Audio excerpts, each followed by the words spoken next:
بسم اللہ الرحمن الرحیم، فکر نامہ میں خوش آمدید۔ آج ہم ایک ایسے سوال پر غور کر رہے ہیں جو شاید کبھی نہ کبھی ہم سب کے ذہن میں گونجتا ہے۔ جب عبادت کے لیے فرشتے پہلے سے ہی موجود تھے جو نہ تھکتے ہیں نہ گناہ کرتے ہیں، تو پھر اللہ کو انسان بنانے کی کیا ضرورت تھی؟ جی، ایک ایسی مخلوق جو بھولتی ہے، بھٹکتی ہے اور غلطی بھی کرتی ہے۔ آج ہم اسی سوال کی گہرائی میں اتریں گے، اور اس کے لیے ہمارے پاس 3 بہت اہم زاویے ہیں۔ جی، پہلا شیخ ابن عربی رحمۃ اللہ علیہ کا نظریہ، جہاں انسان کو اللہ کے تمام ناموں کا مکمل آئینہ قرار دیا گیا ہے۔ دوسرا مولانا جلال الدین رومی رحمۃ اللہ علیہ کا نقطہ نظر، جو عشق اور اندرونی کشمکش کو انسان کا خاصہ بتاتا ہے۔ اور تیسرا قرآن کا تصور خلافت، جو انسان کو زمین پر ایک ذمہ داری اور امانت سونپتا ہے۔ چلیں پھر اس گتھی کو سلجھاتے ہیں۔ سب سے پہلے تو یہ واضح کرنا ضروری ہے کہ فرشتوں اور انسان میں وہ کون سا بنیادی فرق ہے جس پر یہ ساری بحث کھڑی ہے؟ بنیادی فرق ایک لفظ میں ہے: اختیار۔ اختیار۔ جی، یعنی انتخاب کی آزادی۔ فرشتے نور سے بنے ہیں اور ان کی فطرت میں ہی اطاعت ہے، وہ نافرمانی کر ہی نہیں سکتے۔ قرآن کہتا ہے کہ وہ وہی کرتے ہیں جس کا انہیں حکم دیا جاتا ہے۔ ان کی عبادت ایک طے شدہ پروگرام کی طرح ہے، مکمل اور بے عیب۔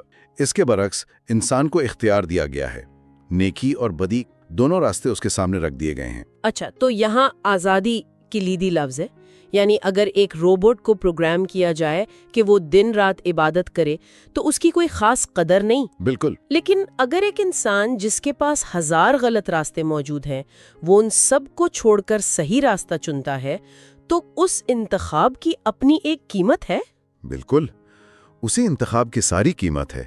فرشتوں کی عبادت ان کی فطرت کا اظہار ہے، جبکہ انسان کی عبادت اس کی آزاد مرضی کا، اور یہی آزاد مرضی اسے کائنات کی تمام مخلوقات میں ایک منفرد اور بہت بہت بھاری مقام عطا کرتی ہے۔ اسی اختیار سے ساری کہانی شروع ہوتی ہے۔ یہیں سے بات بہت دلچسپ ہو جاتی ہے۔ شیخ ابن عربی رحمۃ اللہ کے حوالے سے آئینے کا ایک تصور ہے۔ یہ تصور اس سوال کا جواب کیسے دیتا ہے کہ انسان کو کیوں بنایا گیا؟ یہ ایک بہت ہی گہرا اور خوبصورت تصور ہے۔ اسے سمجھنے کے لیے پہلے اسماء الہی کو سمجھنا ہوگا۔ ٹھیک ہے۔ یہ اللہ تعالیٰ کی صفات یا نام ہیں، جیسے الرحمن یعنی بے حد رحم کرنے والا، القہار سب پر غالب، الغفور بہت بخشنے والا، المنتقم انتقام لینے والا۔ شیخ ابن عربی فرماتے ہیں کہ کائنات کی ہر چیز اللہ کے کسی نہ کسی نام کا مظہر ہے، یعنی اس کے کسی نہ کسی صفت کا عکس ہے۔ جیسے ایک پھول؟ جی، ایک پھول اللہ کے نام الجمیل یعنی خوبصورت کا مظہر ہے، ایک طوفان اس کے نام الجبار یعنی زبردست کا۔ تو اس لحاظ سے فرشتے بھی اللہ کے ناموں کا عکس ہوئے؟ یقیناً، فرشتے اللہ کے کچھ ناموں کا بہترین عکس ہیں۔ مثال کے طور پر وہ اللہ کے نام القدوس یعنی پاکزات یا القوی یعنی طاقتور کا شاندار مظہر ہیں۔ ان کی پاکیزگی اور اطاعت بے مثال ہے، لیکن یہاں ایک حد ہے۔ وہ اللہ کے تمام ناموں کا عکس نہیں بن سکتے۔ مثال کے طور پر اللہ کا ایک نام ہے الغفور یعنی بے انتہا بخشنے والا۔ اب سوچئے، اس صفت کے ظاہر ہونے کے لیے کیا ضروری ہے؟ اس کے لیے کسی ایسے کی ضرورت ہے جسے بخشا جائے، یعنی کوئی جو غلطی کرے، گناہ کرے۔ بالکل، الغفور نام کی تجلی کے لیے، اس صفت کے بھرپور اظہار کے لیے ایک ایسے وجود کی ضرورت ہے جو کوتاہی کرے، پشیمان ہو اور پھر معافی مانگے۔ فرشتے یہ نہیں کر سکتے کیونکہ ان کی فطرت میں غلطی کرنا شامل ہی نہیں۔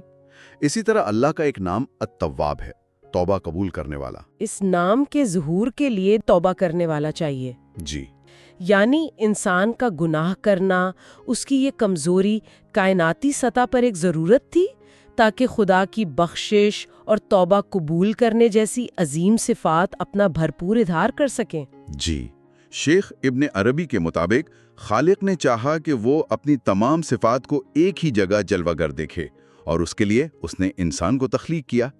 اس آئینے میں عاجزی بھی نظر آتی ہے اور تکبر بھی، محبت بھی نظر آتی ہے اور حسد بھی۔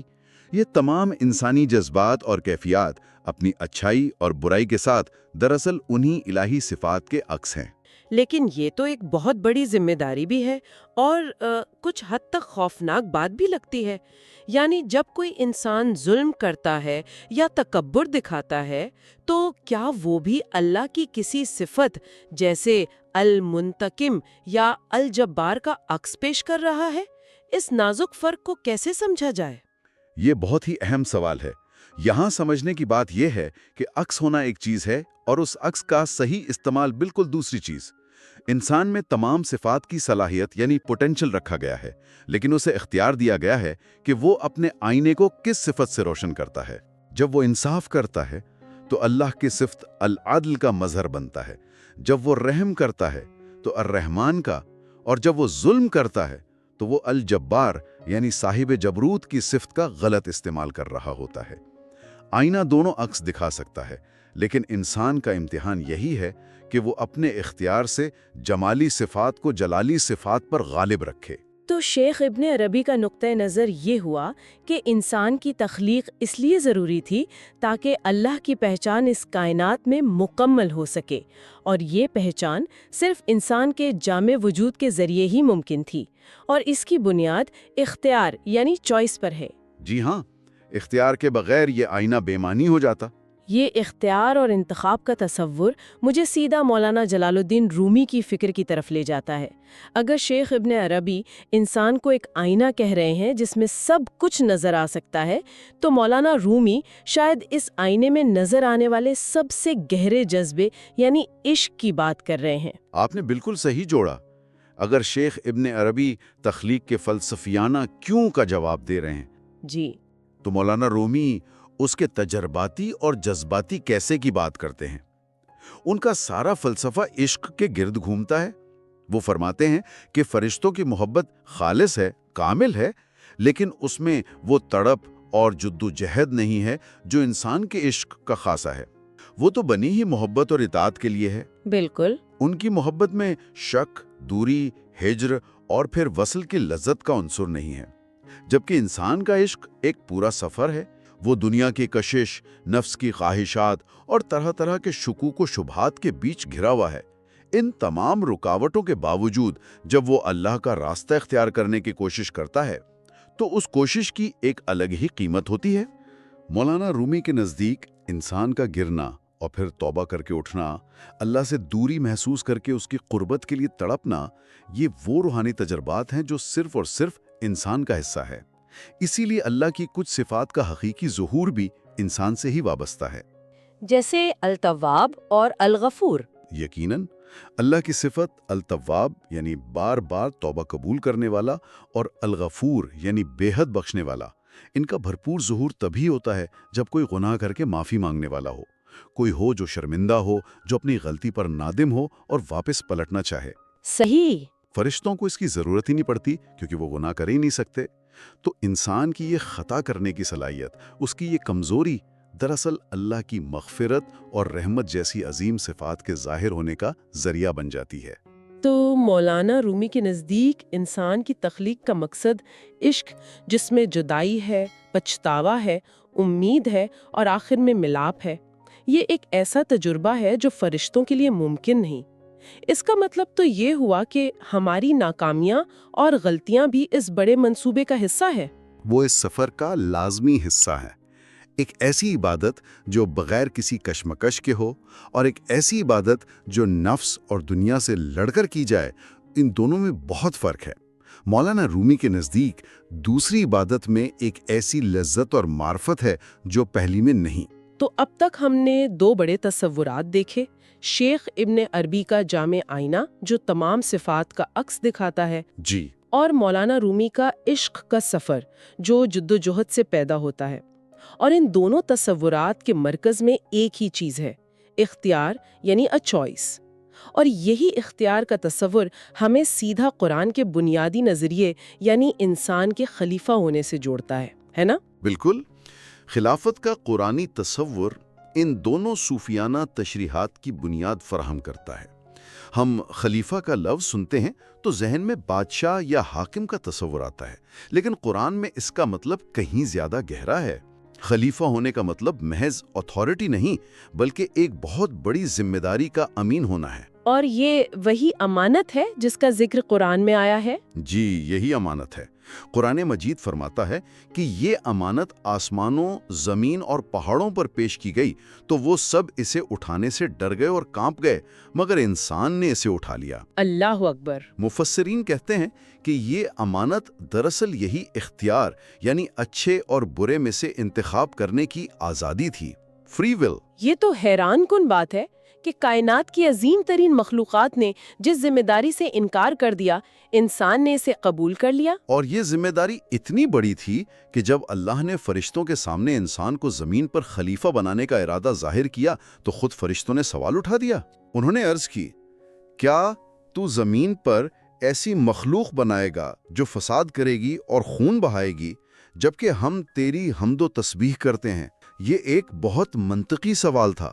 وہ دیکھ رہے تھے کہ اختیار دو دھاری تلوار ہے۔ اور اس موقع پر اللہ کا جواب کیا تھا؟ وہ بہت اہم ہے۔ اللہ کا جواب اس پورے مسئلے کا خلاصہ ہے، انی اعلم ما لا تعلمون۔ میں وہ جانتا ہوں جو تم نہیں جانتے۔ جی، اللہ کا علم اس اختیار کے مثبت پہلو کو دیکھ رہا تھا جو فرشتوں کی نظر سے اوجھل تھا۔ اللہ جانتا تھا کہ اسی اختیار کی وجہ سے انسان کے عمل میں ایک اخلاقی وزن پیدا ہوگا۔ صحیح۔ فرشتوں کی اطاعت بے شک عظیم ہے، لیکن اس میں کوئی اخلاقی انتخاب شامل نہیں ہے۔ وہ وہی کرتے ہیں جس کا انہیں حکم دیا گیا ہے۔ جبکہ ایک انسان کا دنیا کی تمام ترغیبات، خواہشات اور دباؤ کے بیچ رہتے ہوئے اپنی مرضی سے، اپنے اختیار سے اللہ کی اطاعت کا انتخاب کرنا، یہ ایک بالکل مختلف اور بے حد قیمتی عمل ہے۔ یہی خلافت کا جوہر ہے۔ خلیفہ ہونے کا مطلب ہے کہ آپ کو ایک ذمہ داری سونپی گئی ہے کہ آپ اپنے اختیار کو صحیح طریقے سے استعمال کریں۔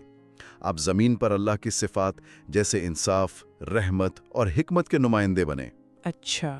جب آپ کسی کے ساتھ انصاف کرتے ہیں تو آپ اللہ کی صفت العدل کا مظہر بنتے ہیں۔ جب آپ کسی کو معاف کرتے ہیں تو آپ الغفور کی صفت کا عکس پیش کرتے ہیں۔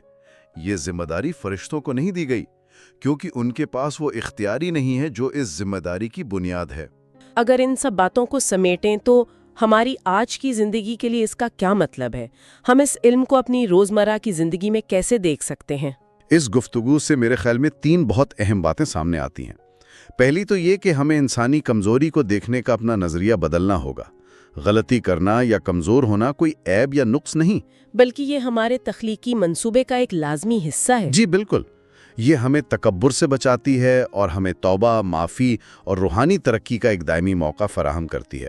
اپنی غلطی پر مایوس ہونے کی بجائے اسے سیکھنے اور اللہ کے قریب ہونے کا ایک موقع سمجھنا چاہیے۔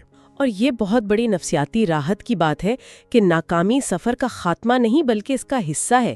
دوسری بات کیا ہوگی؟ دوسری بات یہ کہ ہمیں اپنے اختیار کی قدر کرنی چاہیے۔ یہ وہی امانت ہے جسے کائنات کی عظیم ترین مخلوقات نے اٹھانے سے انکار کر دیا تھا۔ صحیح۔ اس کا مطلب ہے کہ ہماری زندگی کا ہر چھوٹا بڑا فیصلہ اہمیت رکھتا ہے۔ جب ہم سچ بولنے کا انتخاب کرتے ہیں، جب ہم کسی کی مدد کرنے کا فیصلہ کرتے ہیں، جب ہم غصے کو پی جاتے ہیں، ہر لمحہ ہم دراصل اپنی اس عظیم امانت کا حق ادا کر رہے ہوتے ہیں۔ زبردستی کی نیکی کے مقابلے میں آزادانہ طور پر منتخب کی گئی نیکی کہیں زیادہ قیمتی ہے۔ بہت زیادہ۔ تو اگر ان سب نکات کو جوڑ کر دیکھیں تو بات صرف عبادت کی نہیں رہی بلکہ ذمہ داری کی بن گئی ہے۔ یعنی انسان کا مقصد صرف اللہ کی حمد کرنا نہیں بلکہ زمین پر اس کے انصاف اور رحم جیسی صفات کا عملی نمونہ بننا ہے۔ یہی تیسرا اور آخری نقطہ ہے۔ آج ایک خلیفہ کی حیثیت سے جینے کا مطلب یہی ہے کہ ہم اپنے ہر عمل کے اثرات کے بارے میں باخبر رہیں۔ ہم سمجھیں کہ ہماری ذمہ داری صرف اپنی ذات تک نہیں بلکہ اس پورے سیارے، اس کے ماحول، اس کے وسائل اور اس پر بسنے والی دیگر تمام مخلوقات تک پھیلی ہوئی ہے۔ یہ ایک بہت بڑی ذمہ داری ہے۔ زمین پر انصاف قائم کرنا، ہمدردی کو فروغ دینا اور اپنے ارد گرد کی دنیا کی دیکھ بھال کرنا، یہ سب ہماری خلافت کا حصہ ہے۔ یہ کوئی فلسفہ نہیں بلکہ ہر لمحے کی ایک عملی ذمہ داری ہے۔ صحیح۔ اللہ یقول الحق وہو یہدی السبیل۔ اور اللہ ہی حق کہتا ہے اور وہی سیدھا راستہ دکھاتا ہے۔